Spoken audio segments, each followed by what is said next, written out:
আসসালামু আলাইকুম প্রিয় গৌরনদীবাসী। গৌরনদী বাস স্ট্যান্ডের সব থেকে পরিচিত মুখ আমাদের ভাষাই কাকা, যাকে সবাই ভাষাই পাগল নামে চেনে। এককালীন সে অনেক বড় লোক ছিল, যে কোনো কারণে হয়তো বা সে মানসিক ভারসাম্যহীন হয়ে রাস্তায় থাকে, রাস্তায় ঘুমায়, রাস্তায় খায়। তো আসলে গৌরনদীর বাস স্ট্যান্ডের মানুষজন তাকে খুব সহযোগিতা করে এবং যে যার কাছে চায় সব কিছুই তাকে খাবার দাবার দেয়, আলহামদুলিল্লাহ।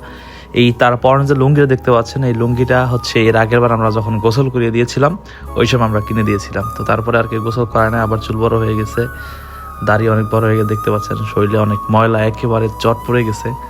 তো আমাদের trust old touch and care home এবং গৌরনদী ব্লাড ডোনার্স ক্লাবের সদস্যরা আমরা আসলে চেষ্টা করি যতটুকু সম্ভব ভালো কাজের সাথে থাকার জন্য, মানবিক কাজের সাথে থাকার জন্য। তো তাকে আসলে টাকা দিলে সে সাথে যেতে চায়।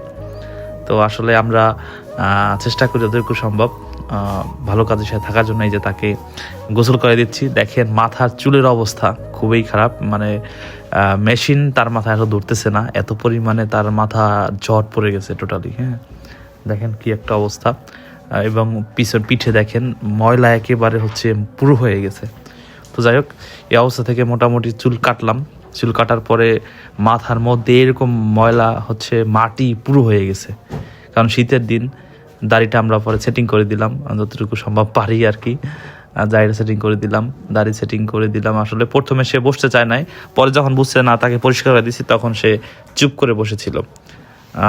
তার হচ্ছে ইয়াতে কি বলে পোটলা একটা টাকা থাকে, কিছু টাকা, সেই টাকার জন্য সে আবার হচ্ছে দিতে চায় না।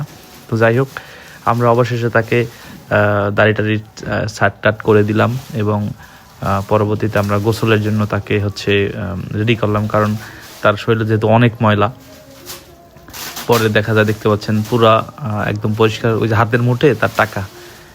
তো দাড়িটাড়ি শার্ট টাট করে তাকে পুরো রেডি করলাম। রেডি করে পরবর্তীতে গোসলের জন্য আমরা তাকে প্রস্তুত করেছিলাম। তো এরই মধ্যে আশেপাশে অনেক লোকজন জড়ো হয়ে গেছে দেখার জন্য যে কী করতেছে মানুষ এখানে। তো পরবর্তীতে আমরা নাকের পশম থেকে শুরু করে সব কিছু কেটে দিলাম। আপনার সবাই ওনাকে এর আগে ভিডিও করেছিলাম, সবাই উৎসাহ দিয়েছেন, ভালো কাজে সাপোর্ট দিয়েছেন, আলহামদুলিল্লাহ। যাই হোক, পরবর্তীতে হচ্ছে আমরা বগলের পশম চুলগুলো কেটে দিলাম।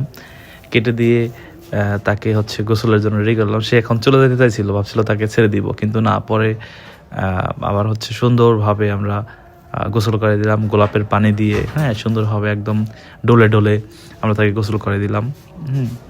আমরা তাকে হচ্ছে নখও কেটে দিলাম, কারণ নখগুলো অনেক বড় বড় ছিল। নখগুলো কেটে দিলাম, আমাদের সদস্যরা যারা ছিল সবাই মিলে আমরা হচ্ছে নখগুলো কেটে দিলাম, পায়ের নখ, হাতের নখ। হ্যাঁ, কারণ এই বড় বড় নখ, প্লাস নখের মধ্যে অনেক ময়লা ছিল, যেহেতু মানসিক ভারসাম্যহীন, বুঝে নেই তো। আর আমরা যখন বাড়িতে যাই তারপরে গিয়ে হচ্ছে আমরা গোসল টোসল করে দেয়, পুরো দমে ডইলা একেবারে হচ্ছে গোসল করানো শেষ। এখন হচ্ছে নতুন গামছা নিয়ে আসছি, নতুন গামছা দিয়ে হচ্ছে তাকে নতুন গামছার মাধ্যমে হচ্ছে পাটা এখন হচ্ছে করে দিলাম আবার, কারণ পায়ে অনেক ময়লা ছিল। পুরো পিঠ টিট, এখানে কান টান নাক টাক সব কিছু সুন্দরভাবে পরিষ্কার করে দিলাম।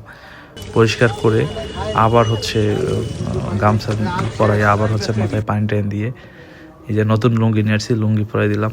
এখন লুঙ্গিতে একটা স্টিকার দেখে সেই লুঙ্গি স্টিকার সহ পরবে না, পরবর্তীতে লুঙ্গির স্টিকার খুলে তাকে আবার হচ্ছে সুন্দরভাবে পরাই দিলাম।